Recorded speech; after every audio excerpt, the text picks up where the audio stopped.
Olá, amigos.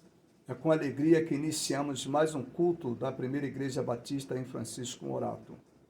Espero que vocês gostem e que permaneçam conosco até o final deste culto. Nosso muito obrigado.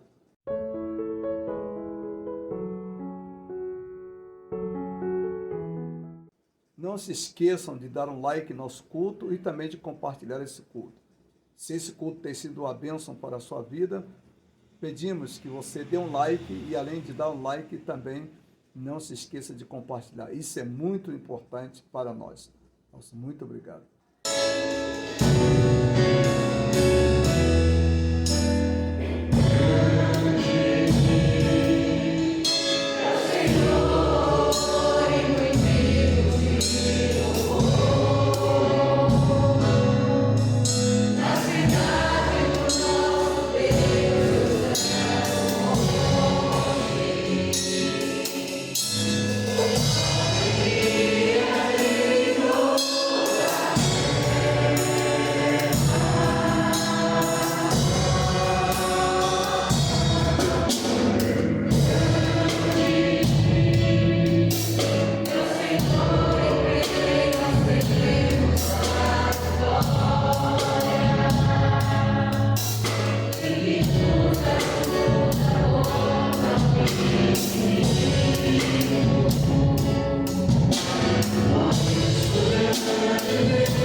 Se você tem gostado desse culto, não se esqueça de dar um like. Além de dar um like, também nós solicitamos que você não se esqueça de compartilhar esse culto. Isso é muito importante, como é importante para nós.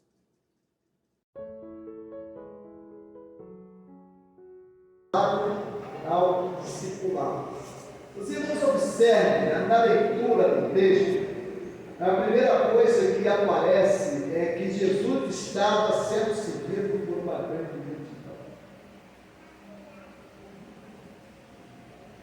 E Jesus, como sempre, ele nunca se deixou impressionar por multidões, por elogios, qualquer outro tipo de coisa. Jesus nunca foi alguém que se deixou levar e pautou a sua vida, seu comportamento em algo que alguém tivesse dito sobre ele, ou comportamento de grupo. Jesus nunca se deixou levar. Esse é o legado de Jesus para nós. Só que aquela multidão que estava seguindo Jesus, aquela multidão, ela tinha alguns interesses. E nós observamos na leitura da Bíblia que durante 12 grandes milagres, aquelas multidões, elas aumentaram e passaram a estar muito próximas a Jesus, que foram os milagres das multiplicações dos pães e dos peixes. A partir daquele momento que Jesus se realiza aqueles 12 grandes milagres, aquelas multidões passaram a ter em Jesus alguém que eles gostariam de seguir, alguém que eles gostariam de estar junto. Por quê?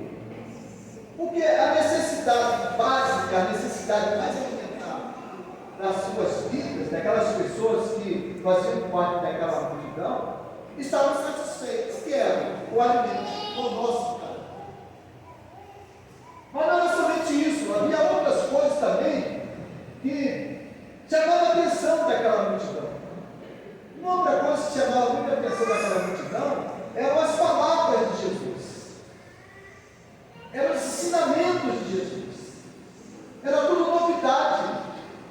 Eles nunca tinham encontrado alguém que falasse como Jesus, alguém que se comportasse como Jesus, alguém que tinha uma empatia muito profunda por aquela multidão, por aquelas pessoas que ali estavam.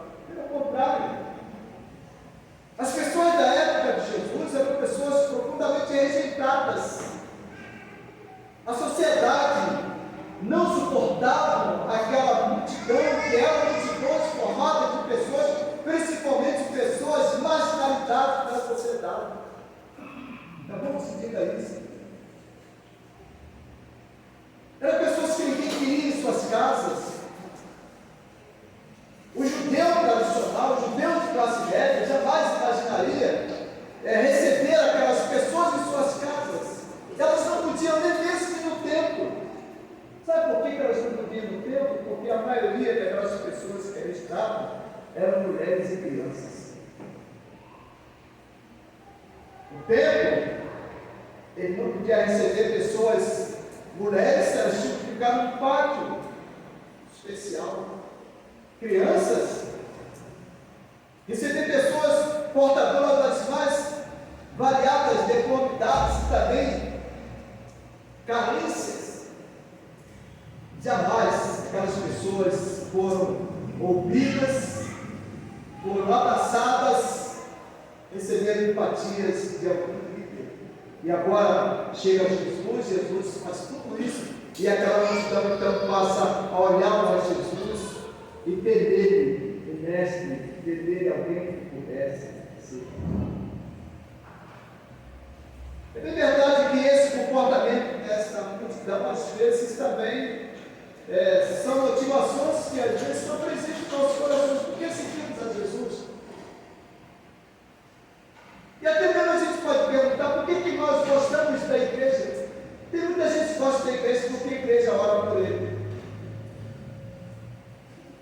Tem muita gente que gosta da igreja porque é um ambiente, principalmente quando nós estamos aqui, um ambiente gostoso. Todas as igrejas, elas lutam para que o ambiente principalmente o ambiente de culto, seja um ambiente acolhedor, um ambiente gostoso, um ambiente extremamente empático para com aqueles que chegam, para com aqueles que são. Olha, mas a vida não se resume somente nisso.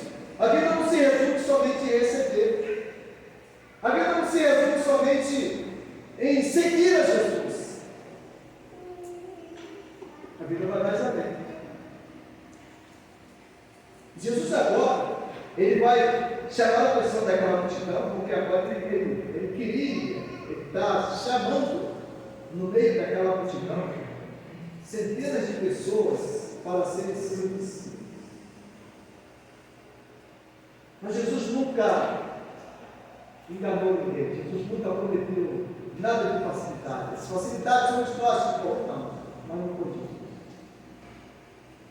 E aí Jesus então olha para aquela multidão e Jesus percebe que aquela multidão não estava disposta a pagar o preço para ser discípulo de Jesus.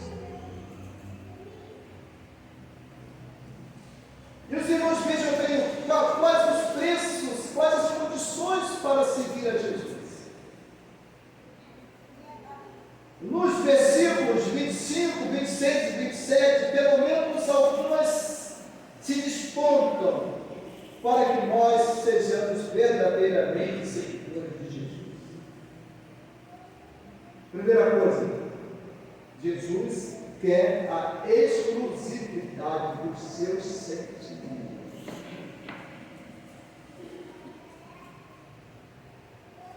Amarás o teu Deus de todo o teu coração, de toda a tua alma, de todo o teu entendimento. Jesus, na sua vida, ele tem que ser exclusivo. Independente de quem esteja junto de você. Olha o que diz os versículos. Milhares de pessoas acompanhavam Jesus, versículo 25. Então, dirigindo-se à multidão, lhes declarou: se alguém deseja seguir e ama a seu pai e ama a sua mãe, então Jesus coloca em primeiro lugar a família. Por quê? A família normalmente é o objeto do nosso primeiro valor.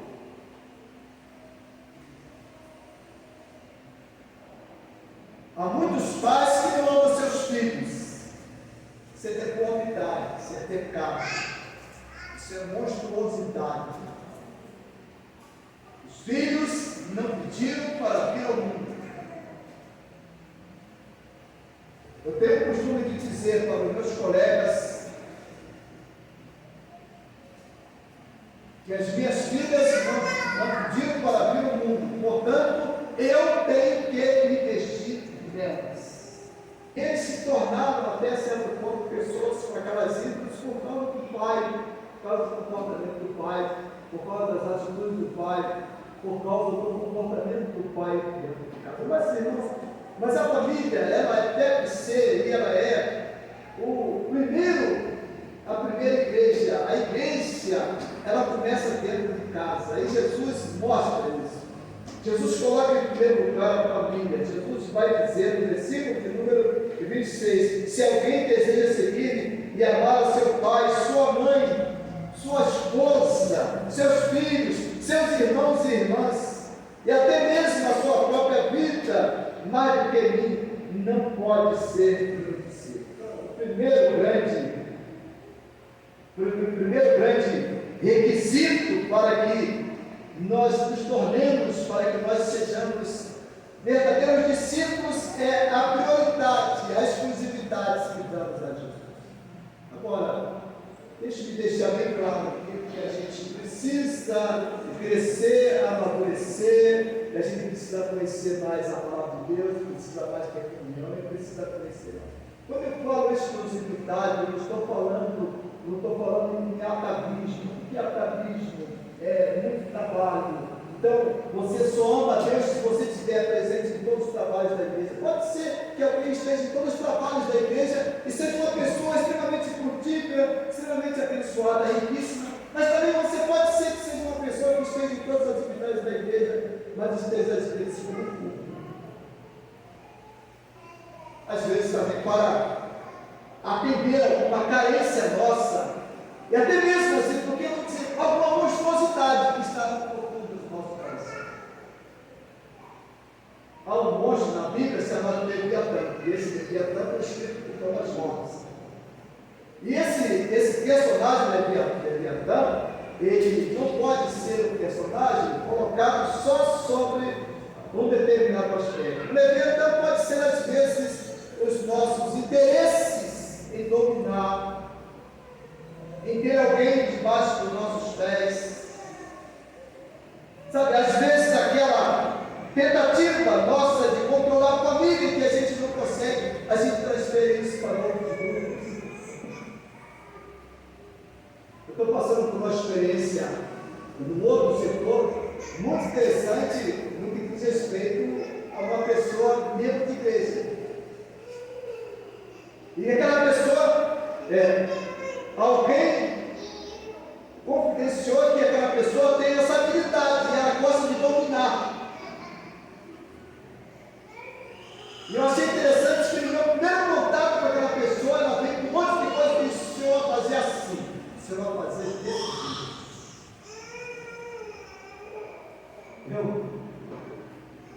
Eu sou um sujeito difícil para alguém quer impor alguma coisa sobre o meu dia. Aí eu dei a risadinha de Agil Ribeiro, fiz careta para a limpeza, sentei no canto, comecei a rir, e aí eu comecei a imaginar, falei, essa pessoa está pensando que eu sou um pouco.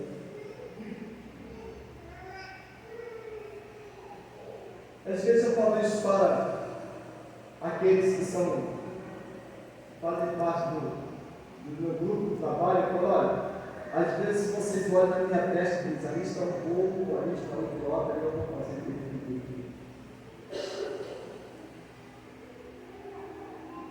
Nenhum de nós gosta de ser dominado. E minhas crianças, aí os irmãos já têm que entender. Então, a família é o primeiro foco que Jesus se concentra, porque ela é de fundamental importância para a sociedade. E essa família que nós temos, essa família não vai acabar. Fica esses crentes aí preocupados com família, eles estão acabando com as famílias. Eu me divirto com eles. É só uma parada. Família, vai acabar com a família. Quem está acabando com a família é você. O pastor me escreveu e disse o seguinte: olha, você tem que ter cuidado que vão acabar com a família. Eu falei, sabe quem acaba com a família? Primeiro, os héteros. Em segundo lugar, alguns evangélicos. Estou assustado. Eu falei, família que ela pode, esqueça. Você tem que se preocupar com a sua. Família é importante. Essa família, ela não vai acabar, sabe por quê? Porque essa família, esse modelo de família, ela faz parte dos planos de Deus. Pode mudar alguns tipos de visões, alguns tipos de comportamento, mas a família, ela é igual à igreja. A igreja só vai acabar com a volta de Jesus Cristo. Então Jesus me disse, olha, a família é importante, mas se você ama mais o seu pai e a sua mãe do que mim, você não é digno de mim. Se você ama o seu filho mais do que eu, você não é digno de mim. Se você ama a sua esposa mais do que a mim, você não é digno de mim. O que Jesus está falando? Jesus está demonstrando aí, Jesus está colocando exclusividade. Se você quer ser discípulo de Jesus, você tem que ter exclusividade. Caminho um pouquinho mais até.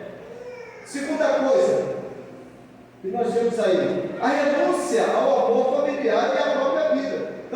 Então você não pode dar prioridade. Se você é discípulo de Jesus, você não pode dar prioridade à família.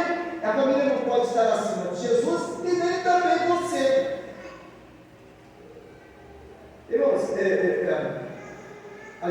escala de prioridade, e a gente tem que saber que na nossa pirâmide deve ser assim: primeiro, Deus, segundo, família,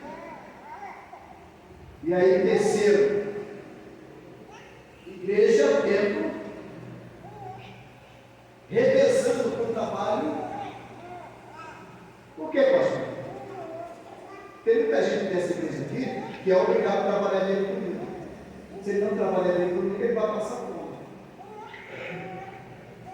Algumas categorias, por exemplo, enfermeiros, quem trabalha na área médica, quem trabalha em máquina, hoje, militares. Esses irmãos, constantemente médicos, são convocados para trabalhar junto comigo. Então, na escala, então, Deus, família e depois igreja, que eu estou falando, templo, cultos e também trabalho.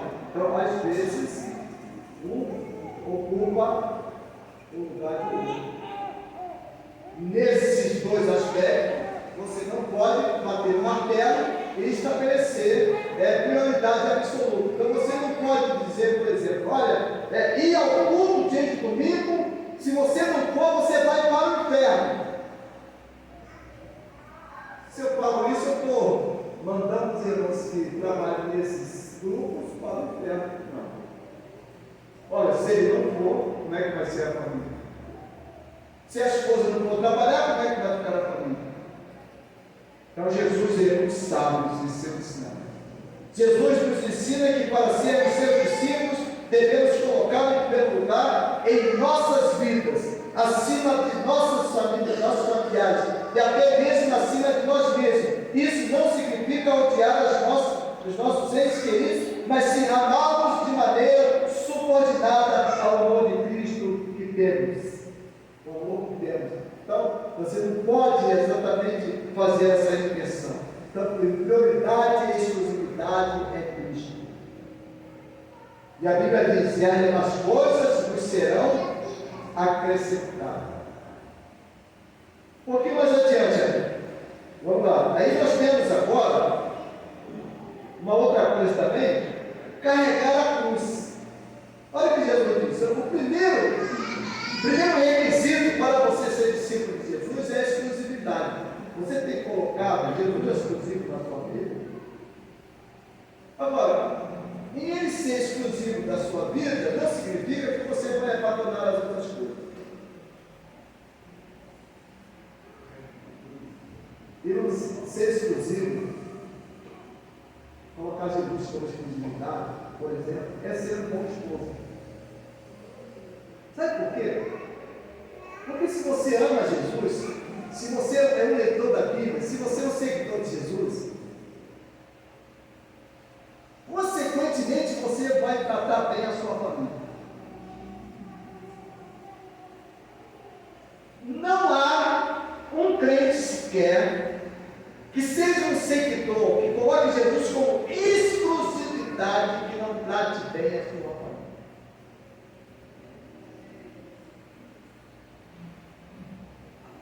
Coloque a sua família como prioridade. Então, primeira prioridade é Jesus. Segunda prioridade é a sua família. E se você tem prioridade, se você coloca Jesus como prioridade, você vai tratar bem a sua família. Sabe por quê? Porque você vai aprender com Jesus. Quem é o teu ensinador? Numa linguagem mais popular, quem é o teu guru? Aonde você vai buscar ensinamentos? Essa semana, alguém muito chateado, um colega veio falar comigo, falou: eu não consigo entender você. Eu falei: fala, meu irmão, era um irmão, não dessa igreja. Ele falou: eu fico chateado com você, porque em várias ocasiões com você, conversando com os colegas, conversando comigo, você diz que Deus não mata ninguém. Deus disse que ninguém deve tirar a vida de ninguém. e eu entendo que nós devemos sim tirar a vida de alguém, mas temos que matar as pessoas. Eu falei com ele, mas que pessoas você acha que tem que matar? Ele disse, aquelas pessoas que falam mal de Jesus. Eu falei com ele, meu irmão, a maneira de você interpretar qualquer coisa na vida, guarde bem isso, qualquer fato na vida, a maneira que você tem que interpretar, sabe qual é? É colocar Jesus. Eu falei com ele, então vamos lá. Jesus estava sendo perseguido em vários momentos. Vamos pensar no momento de Pedro, quando os soldados vêm até a presença de Jesus e começam a prender a Jesus. Qual foi a atitude de Pedro para arrancar a espada e matar os soldados? Jesus diz, Pedro corta a orelha de um soldado. Jesus diz para Pedro, não te faças essa coisa. Quem usa de violência correrá de violência. Jesus pegou a orelha daquele homem e colocou no seu devido lugar. Numa outra ocasião, Jesus estava sendo levado para a cruz, é crucificado, e você tem ali uma multidão de gente zombando, criticando e torturando Jesus. Quais foram as últimas palavras de Jesus? Pai, perdoa-lhes, porque não sabem. Não, se o ladrão entrar na minha casa, eu atiro na testa. Se alguém fala mal de Jesus, eu me torno inimigo dele. Eu falei, e o apóstolo Paulo escreve aos Romanos. Os irmãos já viram que o apóstolo Paulo escreve aos Romanos? Eu imagino que é o capítulo de número 3. Paulo diz assim, sabe por que o mundo fala mal de Jesus? Hein? Por que o mundo fala mal de Jesus? O mundo fala mal de Jesus por causa de nós. O mundo fala mal de Jesus por causa de nós. E nós achamos que, afinal de contas, nós temos que condenar o mundo, nós temos que matar as pessoas que falam mal de Jesus. Mas Jesus disse, lá o apóstolo Paulo escrevendo sua carta aos Romanos, Paulo disse, o mundo blasfema contra Deus por vossa causa. Fala lá para a igreja de irmão. Então, ser discípulo de Jesus, importa amá-lo.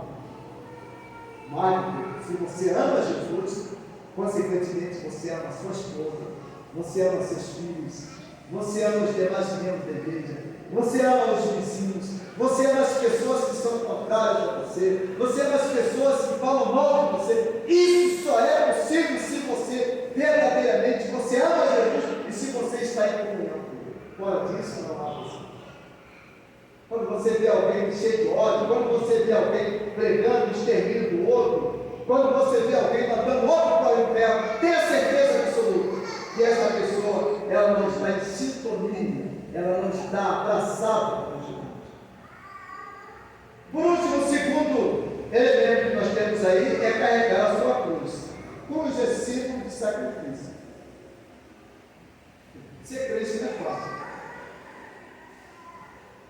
E algumas coisas são colocadas sobre meus ombros. Por exemplo, eu tenho a obrigação de, no mínimo, duas coisas: orar por mim mesmo e, em segundo lugar, orar pela minha família. Os irmãos têm orado pelas suas famílias, têm orado pelos seus filhos, pelos seus filhos. Sabia que isso é investimento? O que o investimento faz em nossas vidas? Ele traz o quê? Ele traz retorno. Você tem orado pelos seus filhos? Você tem orado pela sua família?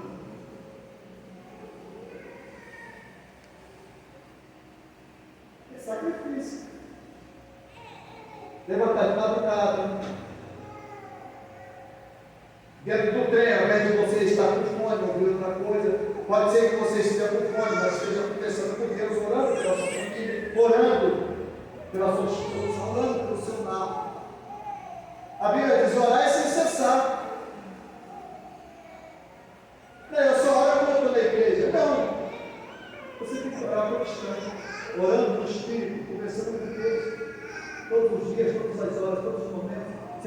colocado seus filhos diante de Deus, você tem colocado sua família, tem colocado seu esposo, tem colocado sua esposa diante de Deus.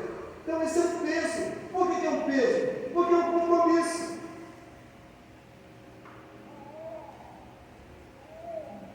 Então, a cruz é um símbolo de compromisso. Carregar a cruz é um símbolo de sacrifício e renúncia.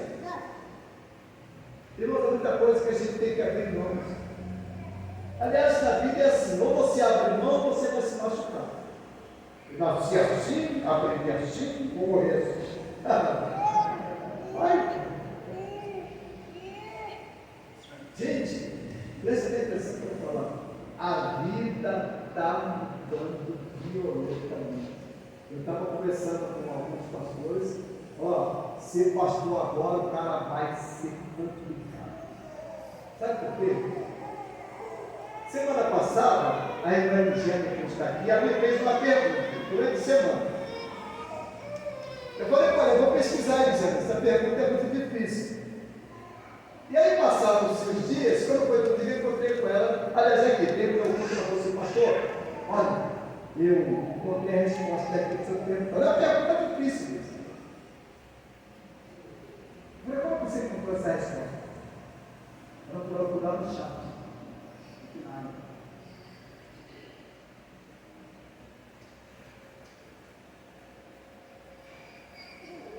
Eu te ensino a amar a mim, mas a vida vai mudar violentamente. Sabe por quê?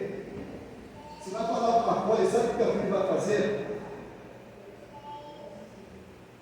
Você vai lá consultar, porque ele vai dizer, pai é mentiroso, pai é mentiroso. Então, a partir de agora, pense 2 vezes quando você for dar a resposta. E essa cara já está no chat aqui.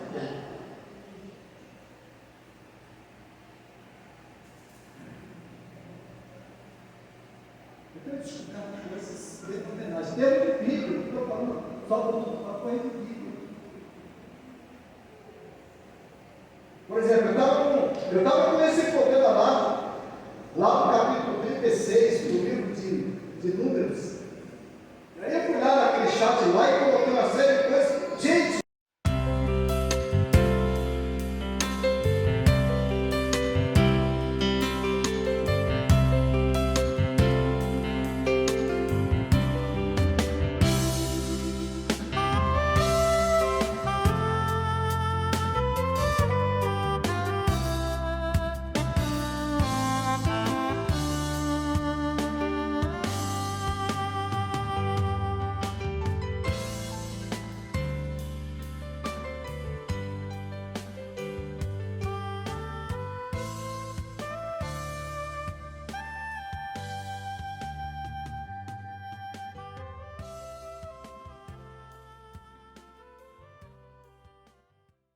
Muda, mas é uma coisa que não muda, o amor de Deus. E agora, concluindo, eu lembro-se muito bem do que os irmãos disseram aí, inclusive o irmão Robson falou, que é o seguinte: mesmo que sejamos infiéis para com ele, ele permanece fiel para conosco. Se Deus fosse olhar para os meus erros e para os seus erros, quem é que seria salvo? Está vendo como é que Deus é bom? Deus não olha para os seus erros. E Deus não é fiel a você na mesma medida que você é fiel para ele. Não, Ele é fiel independente do que você seja.